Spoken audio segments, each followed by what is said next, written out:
عقائد اور نظریات کو بالکل اس پہ نو کمپرومائز ہو. اب اس میں آ جائیں. کچھ چیزیں ایسی ہوتی تھیں عقیدوں سے کے حوالے سے کہ جس کا سمجھنا مجھ پر، آپ پر، ہم سب پر ضروری تھا. اور میں یہاں یہ جملہ بھی بہت ضروری ہے کہنا، معذرت کے ساتھ، میری بھی اولاد ہے، آپ کی بھی اولاد ہوگی، ایک تعداد ہوگی جو شادی شدہ ہیں، اولاد ہے. ماں باپ کا کام صرف اولاد پیدا کرنا نہیں ہوتا، ان کو کھانا کھلانا نہیں ہوتا.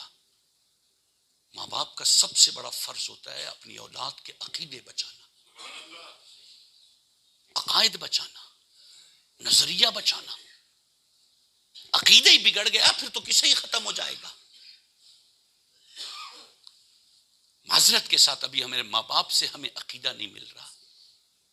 جو پہلی درس گاہ ہے نا، وہاں سے ہمیں عقیدہ نہیں مل رہا، کیونکہ ہماری اس اماں کو خود عقیدہ پتہ نہیں ہے،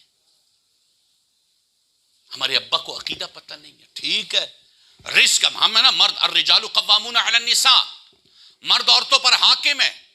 جب مرد عورتوں پر حاکم ہے تو کمانا، گھر کا چولہا جلانا، روٹی کھلانا، یہ ہماری ذمہ داری ہے. یہ کسی پر کوئی احسان نہیں ہے. اس ذمہ داری کے ساتھ ساتھ اپنی اولاد، اپنے بچے، اپنے بیٹے، اپنی بیٹی، اپنی بیوی، اپنی بہن، اپنی ماں، اس کے عقیدے کی حفاظت بھی ہمارے اوپر ہے. بگڑنے سے بچانا، عقائد میں بگڑنے سے بچانا. اور سوشل میڈیا پہ جو ظلم ہے، بے رہروی ہے، بے حیائی ہے، ان بے حیائیوں سے بچانا بھی ہمارے، یعنی جو رسپانسبل ہے نا، گھر کا سربراہ ہے، یہ اس کا کام ہے. شاید ہم آج کے دور کے اندر یہ جملہ کہنے میں حق بجانب ہوں گے کہ ماں باپ نے بھی حق ادا نہیں کیا. سٹرگل کی ہوگی، بالکل کی ہوگی، لیکن کھانے پلانے میں، نان و نفقے کے اندر بالکل کیا. لیکن یہ تو سب کرتے ہیں. فرق کیا ہے؟ مسلمان والدین اور کافر کے والدین کے اندر فرق کیا ہے؟ مسلمان والدین بچوں کا، اولاد کا عقیدہ بچاتے ہیں. آج بدقسمتی سے دیکھیں ہماری اولاد کس جگہ پر جا کے بیٹھ رہی ہے. سلو پوائزن، میٹھا زہر.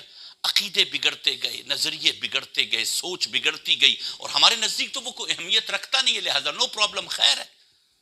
دو گالیاں دے دیں گے، دو غصے سے بات کر لیں گے، بس اس کے بعد بات ختم ہو گئی. اس کا عقیدہ دل کا بگڑ گیا، اس کی قلبی کیفیت بگڑ گئی، اس کی مجلس الگ ہو گئی، اس کا بیٹھک الگ ہو گئی، اس کے دوست الگ ہو گئے. ابھی رسپانسبلٹی سربراہ کی ہے.